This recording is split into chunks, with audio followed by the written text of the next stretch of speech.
دولت ایسی دیوار ہے جو ہر دولت مند کے عیب اپنے اندر چھپا لیتی ہے، اور غریب کی غریبی بھی اس کا سب سے بڑا عیب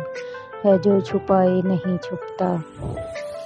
مرد کا کام ہے عورت کو سمجھنا نہیں، اس کو محسوس کرنا، اس کی حفاظت کرنا، اس سے محبت کرنا، اس کی عزت کرنا، اور یہ سب باتیں عورت کو مشکل سے مشکل حالات میں بھی جینے کا حوصلہ دیتی ہیں۔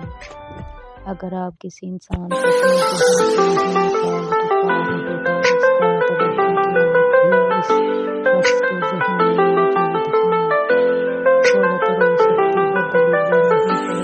اس کی سب سے بڑی دلیل یہ آنکھ سے بہتا ہوا آنسو ہے۔ میٹھی شدت ملتی ہے جب آپ اپنے محاذ میں دوسروں سے کمی بڑھ کر دیکھتے ہیں، جب کوئی شخص کہتا ہے مجھے کسی کی ضرورت نہیں، تب بھی اسے کسی خاص انسان کی ضرورت ہوتی ہے جو اسے